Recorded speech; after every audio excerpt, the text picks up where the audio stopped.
houses we've gone to look at before where, it's right behind a graveyard. So like if I'm trying to sell this retail and there's a problem, they look out and there's a graveyard back there, then it's going to be very hard to sell. The first thing that we were doing on the phone was we were assessing the motivation. And I'm dealing with both of the seller's attorneys trying to make them an offer. And they're like, look, this is what they want. If you can give us this, they're just ready to leave.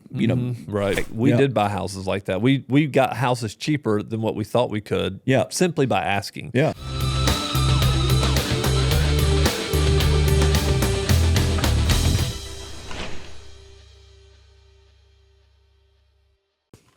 All right, everybody, welcome back to the Evernest Real Estate Investor Podcast. I am one of your hosts, Spencer Sutton, and today I'm joined by my co-host, Adam Hobson. Adam, welcome back to the show, man. Yes, sir. I appreciate it. Thank you. I think I just say that every time. I could probably just play the recording over Probably and over. could, but it's not as fun. It's not as fun. To me, it's kind of like it gets me prepared. So I say that every single time, and then now I'm ready to go. It's go time. Yeah, it's go time. It's go time. So it's kind of like a warm-up. All right, so today we're talking about something really interesting. I think this is, to me, something that I had to learn, and honestly, I believe my partner was better at this when I was actively making offers. Now I'm back in the game. I'm making offers now. As a matter of fact, I'm going to look at a house today at 1 in Hueytown.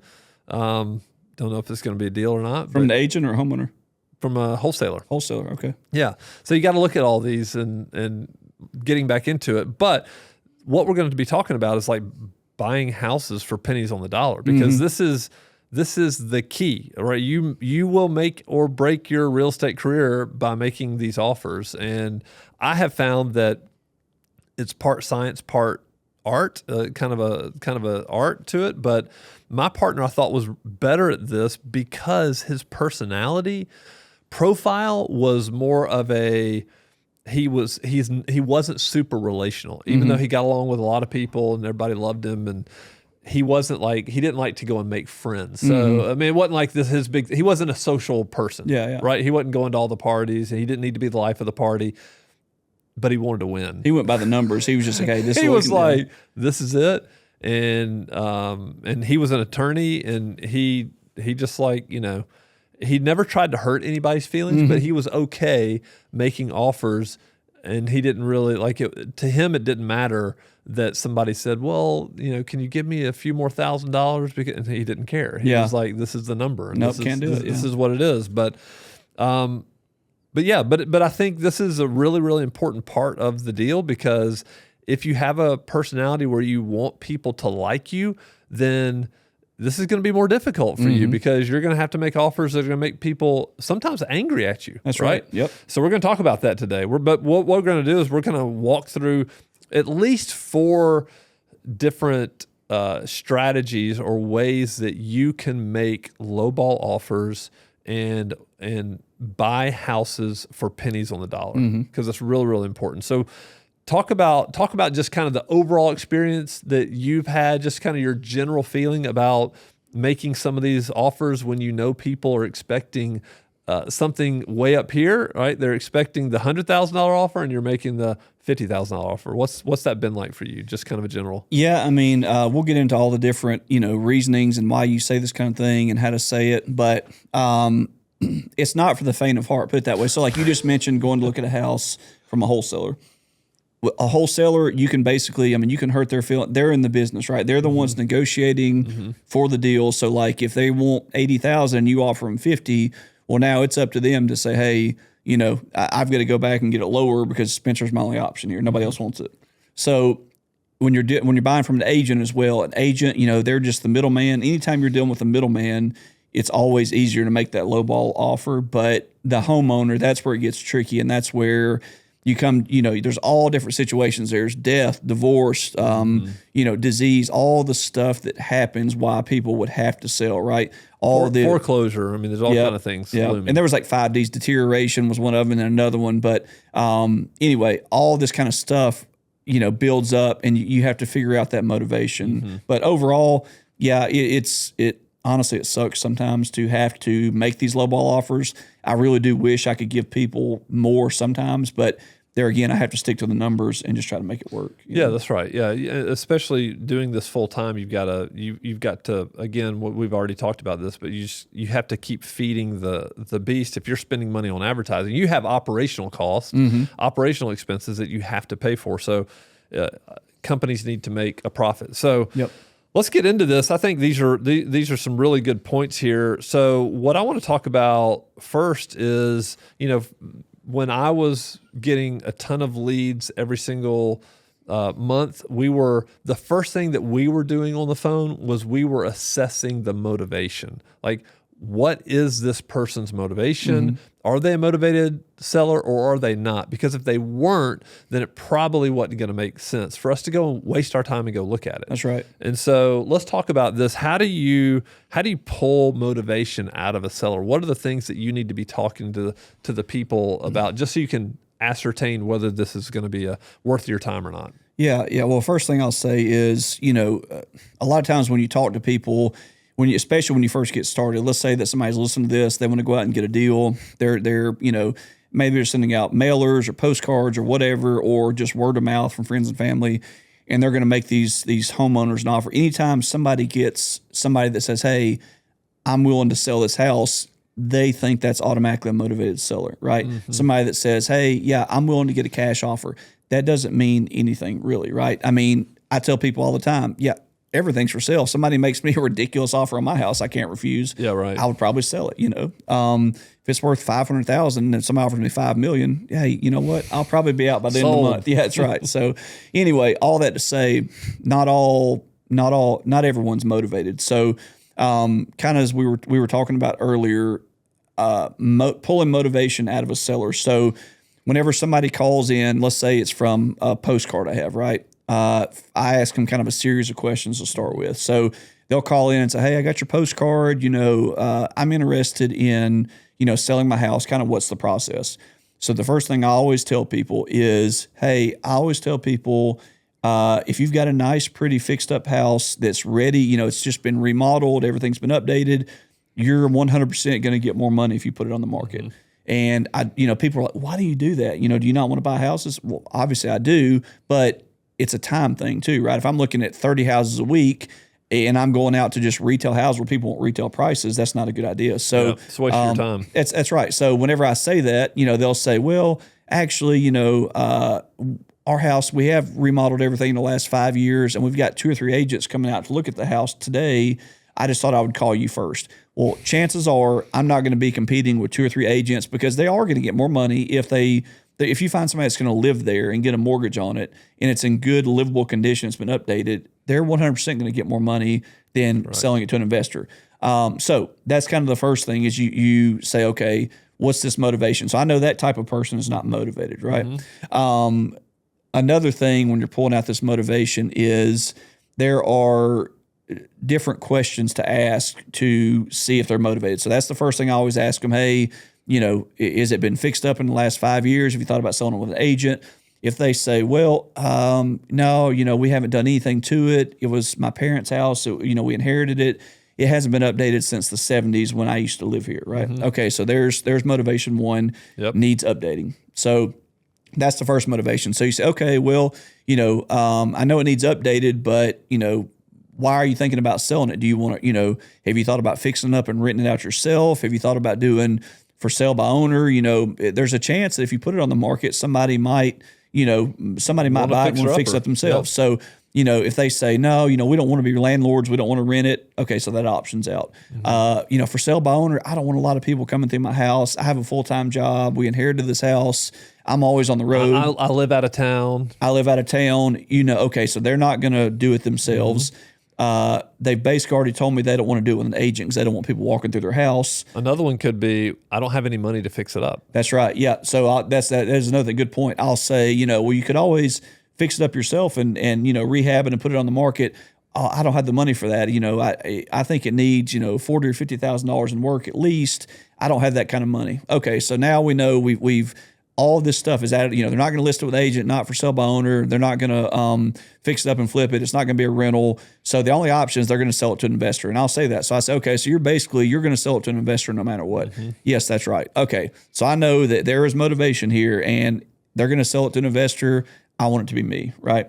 So let me interject here. I think that's really important. Like hitting all of these things, like taking them down that process on the phone, is also a very good reminder for them of why they're doing this, right? So they've thought about this. Maybe they talked to somebody, a relative or somebody already about it. They've kind of hem-hauled around, and then when they actually call, you reminding them again why they're calling you is really beneficial, because you want to kind of condense that down so that they feel like, oh wow, this is my only option, is to sell it to an investor. Yeah. Well, and two, I'll say people kind of appreciate that transparency, because this helps me out, because I know that, hey, I'm not going to go, if I didn't ask, if they're going to sell it with an agent, I would have shown up over there at the house today, driven how many miles out of the way to meet two agents that are over there. They're already going to be competing with each other. I'm going to be the third trying to make a cash offer. We probably know each other and know of each other because it's a small market.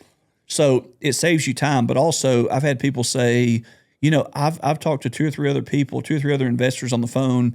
I didn't get a very good vibe from them. They just kept, pushing me on, the price of it and, hey, how quick can you get out? But they didn't break it down and tell me these are my other options, because you would think that as somebody that's selling a property, you'd be surprised. You wouldn't be, but some people would be, the amount of people that have never sold a home before, right? They've inherited this house, or they've never, they've lived here for 50 years. They're like, hey, I've never sold a house before. I don't know what to do. So if you walk them through those options, sometimes it'll come back and bite you, but ultimately it's good to know it on the front end, because they'll say, well, you know what? I never thought about keeping it as a rental. I don't really have to have the money. So, I think maybe I am going to do that. It doesn't happen very often. Most of the time, that if they're calling you, there's some sort of motivation. Right. That's right. But anyway, if you want to get into some of the questions, I can go over as far as, what to ask them other than what I just mentioned. Yeah. Any other key questions? Yeah. So, it's always a good thing to ask them. And I hope I'm not getting ahead off our list. No. This is number 2, right? Okay. So this is number 2. So the first point was pulling motivation out of the seller. Now number 2 is you have to ask the right questions. Yep. So what are these questions you should be asking? Yeah. So along with the basic, okay, so we've mentioned this before. Is the house even theirs? I have had somebody try to sell me a house. I actually went under contract with somebody on a house that it was not theirs. These people had moved in. They forged documents. The title company caught it because they did not do a very good job. But I've had somebody try to sell me a house that wasn't theirs. It was just a vacant house. They just kind of took over and decided they were going to try to sell it. Luckily, closing attorney got it. But what kind of documents they produced? Was it like a quitclaim deed or something like that? It was not. I can't even remember. We've had now. that. We had that. We had somebody come and tell us they got this quitclaim deed. Yeah. The deed was signed over, and it wasn't really. It was a total disaster. I don't remember all the details. It was a very forged document where it was obviously like, something white, with white out and then typed over and then copied, and like it was just very obvious what it was. Right. But anyway, the title company called it, so we ended up not, obviously going through the deal.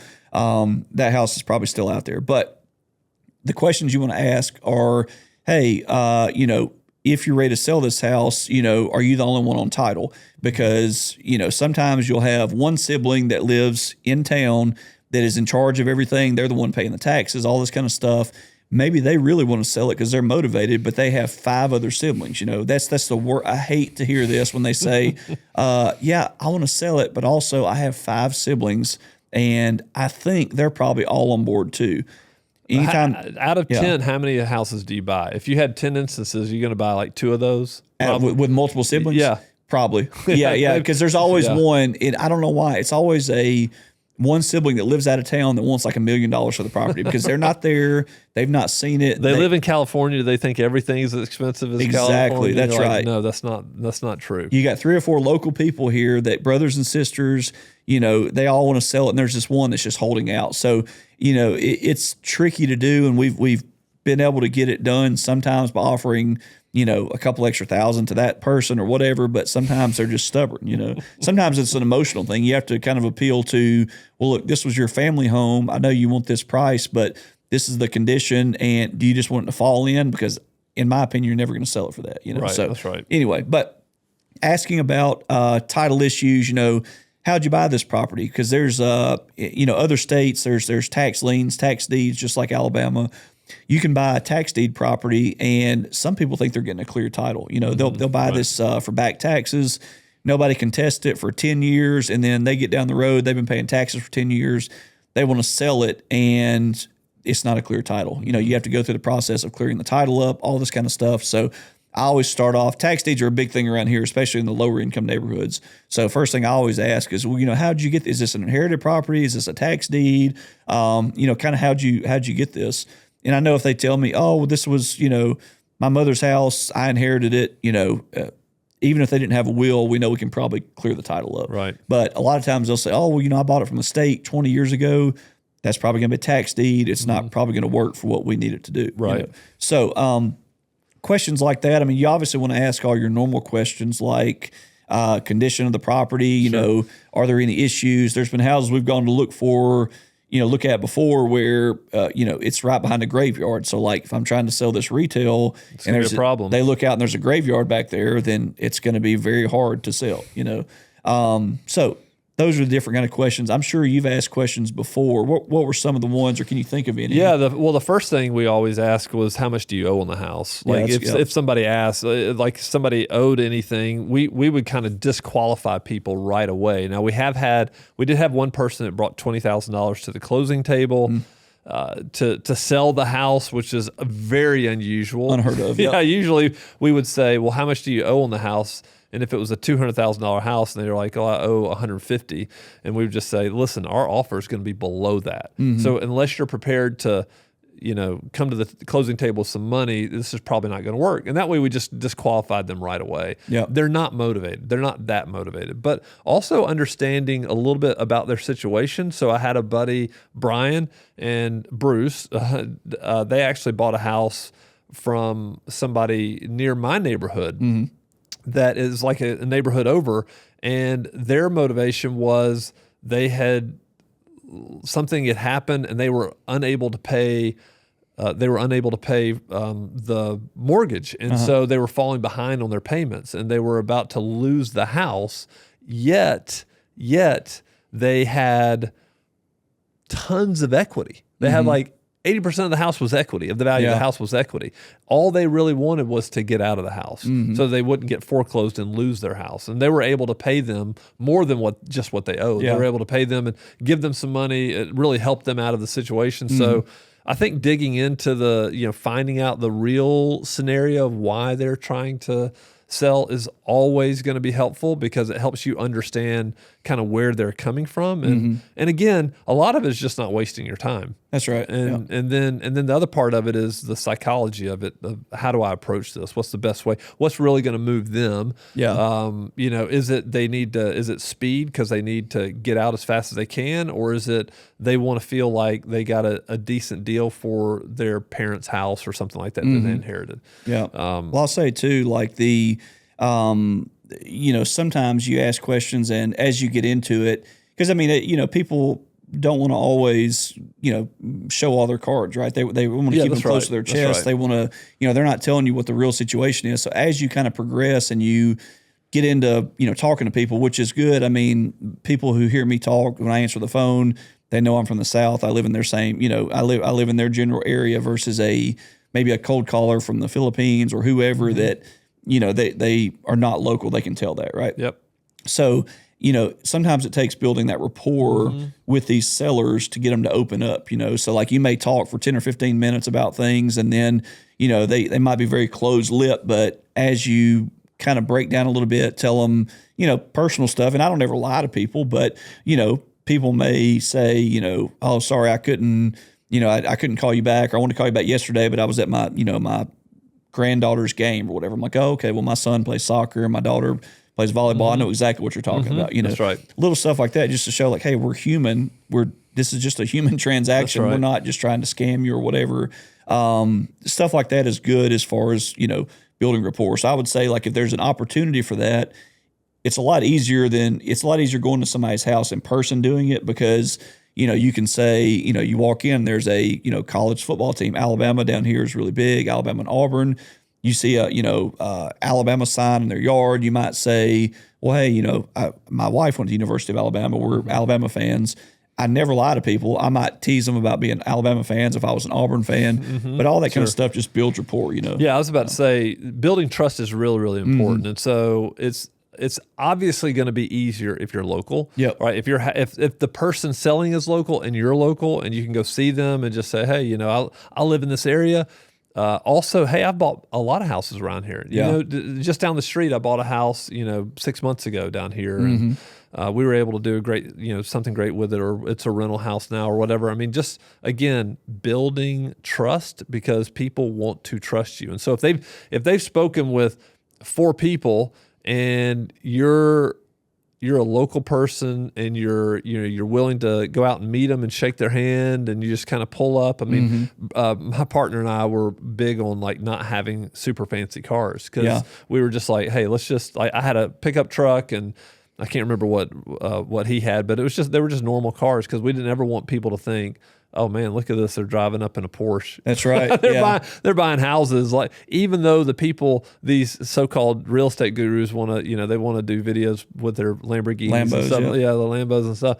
We didn't want to do that because we didn't care. We just wanted to be normal people. Yeah, that's a great point. And like, you're not trying to lie to people. It's almost like a respect thing too, right? Because first of all, I know if I'm interviewing contractors and they pull up in a $90,000 truck, I'm like, boy, I want the guy in the old beat up Toyota that's like going to show up on time. Yeah, I think he's going to be charging way too much, But same kind of thing with the kind of cars. I've got a little Toyota car I drive around. It's like a 2011. It gets great gas mileage, but it's just a standard car, right? I'm not showing up in a big jacked up truck or a Lambo, and people feel like they're lesser than you when they're like, oh, well, this person is going to be the person that has all the money that's going to save me out of the situation.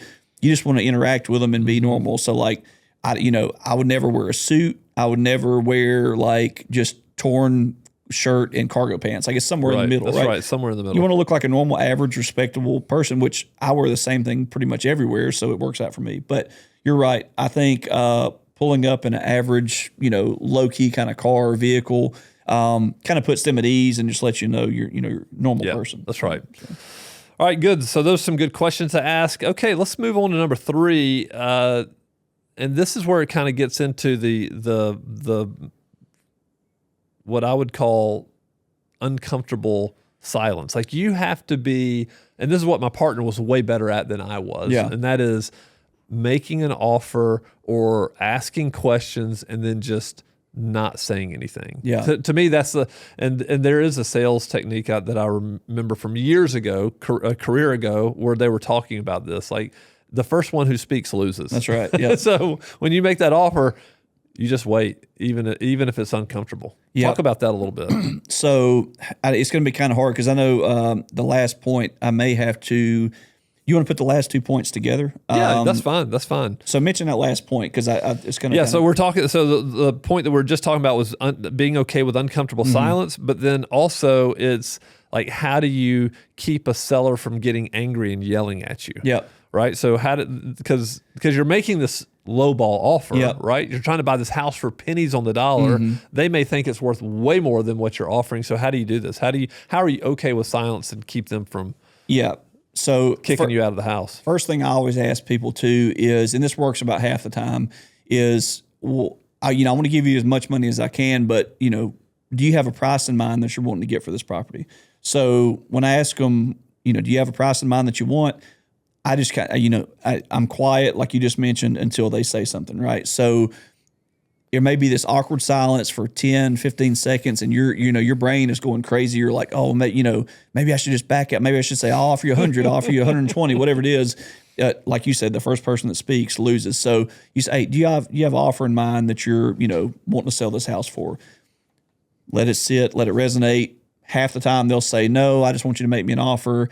Half the time they'll say, well, if I really had to put a number on it, I guess I couldn't take less than, $80,000.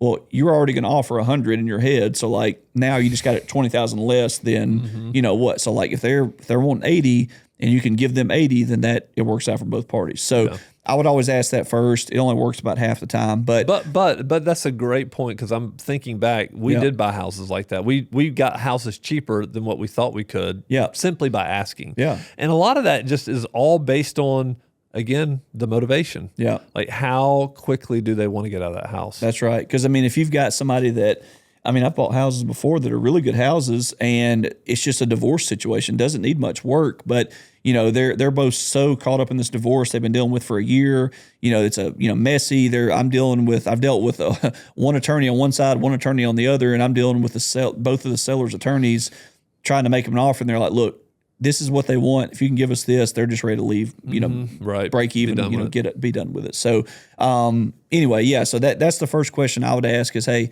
how much are you trying to get for this property? So if they won't give you that, you say, okay, well, let me run these numbers. Just, give me 1 second while we're on the phone.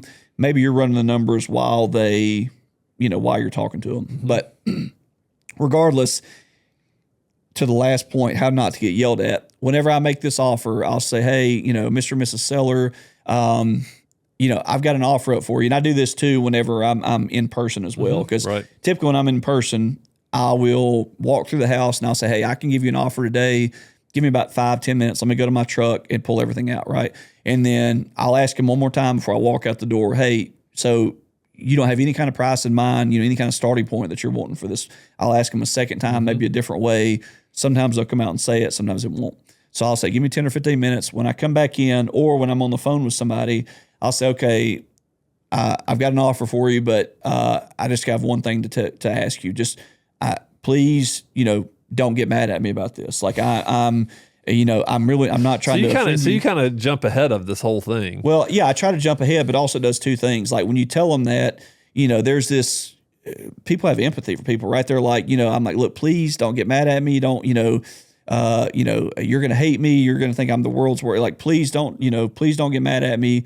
And they'll say, I'm not going to get mad at you. I'll say, you promise you're not going to get mad at me, right? And, they'll say, look, I'm not going to get mad at you. I'm just trying to. So it does two things. In their head, they're thinking, oh gosh, this is going to be a $5,000 offer. You're preparing them for the worst. Yeah, because I'm gonna say it's pretty low. Like it's pretty low, and like I don't want you to get mad at me. Just promise you won't get mad at me. I'm just going by the numbers.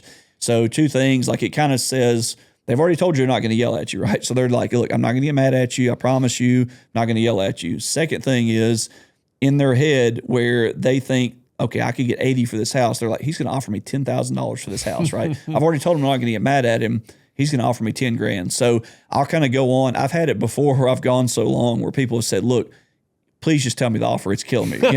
So I know at that point, I'm like, okay, I can go. They're ready. They're ready. Say, look, I know it's probably lower than what you want, but I can pay you, $79,000 for this house. And they'll say, oh, 79. I thought you were going to say 30,000, Adam. So like in their head, 79,000 is already double what they thought it was going to be. Right. So I just always kind of prepare because I don't like to get yelled at. I don't know anybody that does. If you go in there like your partner, he probably didn't care. He would say, hey, we can pay $100,000 for this. I'm sure people told him all the time, go jump off a bridge, nowhere close to it. And he's like, okay, next, we'll move on. Yeah. For him, it was a number. He was moving on. If you ever change your mind, call me. We can pay it. So I like to, and plus, if I built rapport with these people, I really do want to help them out of these situations. Sure. And we could probably make another podcast about that as far as like people I've seen that have actually been helped and like they've thanked you for buying the house, all that kind of stuff. You're doing them sometimes a huge favor. That's right. Yeah. Real estate investors get a bad reputation for taking advantage of people, but people on the outside don't always see the conditions these people are living in, and they don't see like, hey, this is what this person asked me to pay.